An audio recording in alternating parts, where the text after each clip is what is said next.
ચોમાસું બસ હવે ગુજરાતના આંગણે દસ્તક દેવાનું જ છે। ત્યાં ખેડૂતોએ સારા વરસાદની આશા સાથે વાવણીની શરૂઆત કરી દીધી છે।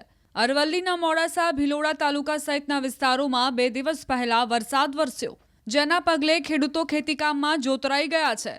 કેટલાક વિસ્તારોમાં વાવણી લાયક વરસાદ થતાં ખેડૂતોએ વાવણીના શ્રી ગણેશ પણ કર્યા છે।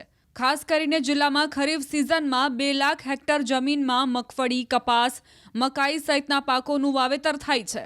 ત્યારે સમયસર ચોમાસાની સિઝને ખેડૂતો માટે સારું ઉત્પાદન થવાની આશા પણ વધારી છે। સાથે સરકાર પાસેથી ઉત્પાદનના સારા ભાવ મળે તેવી આશા ખેડૂતો રાખી રહ્યા છે।